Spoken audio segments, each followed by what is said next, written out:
Greetings, viewers. Today we are going to do something a little different. We are going to look inside 3 new games. This is from a new company, Joey Games, from Phil Walker-Harding and his wife Meredith Walker-Harding. We have Scribbly Gum, a Flip and Write. We have Pass the Party Food, a co-op kind of tile placement lane drawing from a bag, and Busy Beaks, a competitive card playing set collection type of game. So we are going to look at each one individually coming up here in a second. So first up, we're going to look at Scribbly Gum.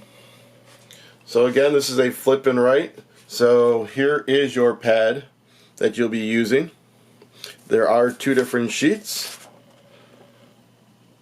So this is the first one, and then when you flip it over, it's just got a different layout. It plays the same. And then here are the tiles you'll be flipping over. You'll see there's 8 of them. You're going to shuffle them up, discard 1, and then flip 7. You're going to do that over 3 rounds. You have up, down, up, right, left, right, and then dotted, because as you can see there's some dotted lines on there. When you want a little bit more of a game, you will add these objectives tiles. You'll add 3 of them. You'll assign them to A, B, and C. When someone accomplishes them, they'll flip them over, and they're then worth less points. But there are your objective tiles. And then we have the rule book. About it, the credits, the game contents, setting up the game, playing the game, important rules, how to do extra moves, end of the turn, end of the round, end of the game. The advanced version where you add in the objectives. The solo version, and there's a classroom play version. This is about the actual Scribbly Gum trees that are in Australia and how they come about. This is about Joey Games. The games that are also available, which we'll be looking at in a second. And then they are donating proceeds to various organizations. And then the back is just Joey. Alright, we will next move on to Pass the Party Food. Alright, we are back here looking at Pass the Party Food. So again, this is a cooperative game where you're dispersing different food tiles. So here is the board where everyone's moving up based on when they score when they get food. And this is a little dog pawn that you're trying to stay away from, or beat to the cake technically, and that's a Ziggy. Here are tiles that let you take abilities. Each person gets 2 swaps, which allows you to swap with another player. So you can use that twice per game. This is take. You take food from Ziggy. Each person gets 1 of those to use per game. Here is Ziggy's board. As you can see, all the paw prints. And this also gives you the breakdown of the turn, which is first you're going to draw a food tile, put it here on Ziggy's board. You're going to then see if he makes any matches and moves. You then are going to draw 3 from the bag and disperse those, and then see if you move. At any time you can use the take or swap. If you end your turn and Ziggy is on your space or past it, you lose, or everyone loses. There are the 4 player colors: purple, yellow, blue, and white. They each have their little player pawns. And then here are all of the food tiles. There are a ton of them. And there is a really nice bag that looks a little small, but it kind of expands out some. So it does get a little full with all those little tiles in there. But this is kind of more of a family game to play with the kids, so that's not a big issue. And I, even with my hands, didn't have much of an issue getting the tokens out of there. So let's take a quick look at the rule book also. So here's about the game and the credits. Here are the game contents. There is not an even distribution of tiles. It hasn't broken down there. That's good to kind of know throughout the game. How to set up the game. How to use the boards and the food tiles. Playing the game.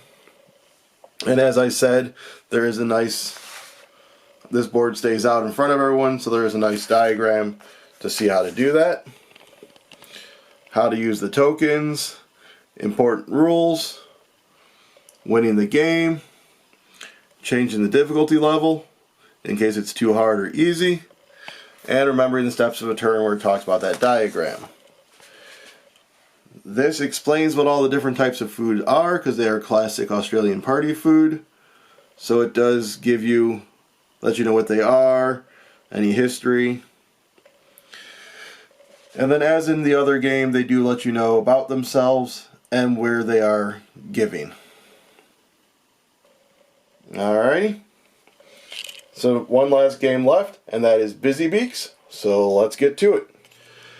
Alright, finally here we are with Busy Beaks. One thing I should mention that I haven't mentioned yet is that these games came with like no plastic wrap on them. They have stickers. It came with these little holders to hold the cards, so they completely reduced and got rid of plastic. All the cards came wrapped in with paper wrap, so it is a conservation effort. So let's get into the game. So the game is basically you're going to be choosing 1, 2, 3, 4, 5, 6, I believe it's 7 different birds. 2, 4, 6, 8, 10, 12, 14. Yep, 7 different birds. Each game, shuffling their decks together, putting them out here and trying to score, and the birds have different powers when you place them on there. And you're attempting to get these eggs. So here are the different types of birds. These cards will be next to the game board with a little nest on them, because the first person to make a set of these gets the nest with the egg.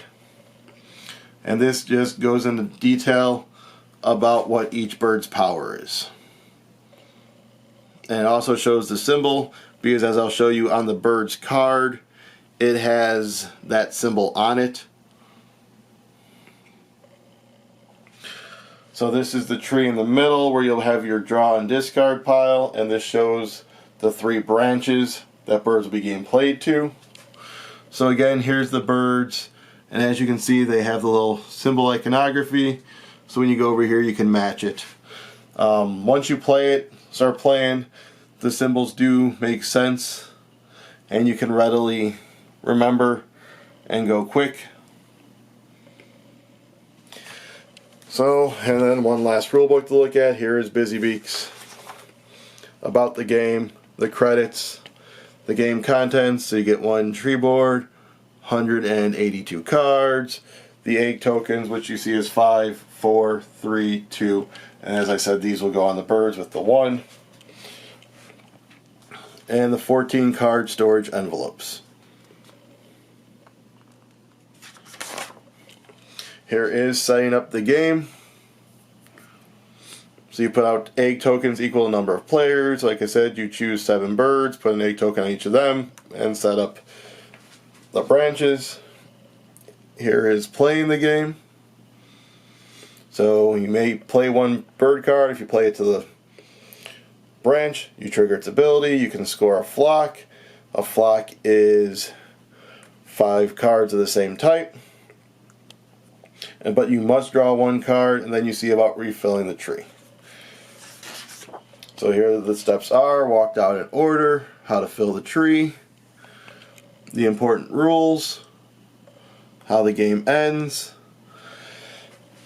They do give you suggestions for your first game. Then after that, here's a few sets you can try and kind of what the whole purpose of them is. So like Mean Beaks is a steal your way to the win, so more of like a take that game. Lucky Duck is just throwing stuff at the wall and seeing what works. And then Clever Polly is plan ahead and strategize to score flocks.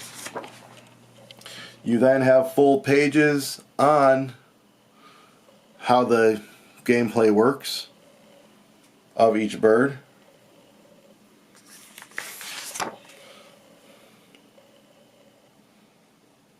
And then as well, all the other ones about Joey Games and their things they're giving to. So in case you didn't notice, like the bird game gives to the bird, the party food gives to the food banks and such, and then the scribbly gum is other trees and all that. So they do have them based on game, which is a really nice touch and a really cool thing for a startup company to do. So thank you for looking at these 3 new games from this new company, Joey. Games all designed by Phil Walker-Harding, which is one of the favorites of the bride and myself. So when he launched a game company, we knew we had to back him. See you later.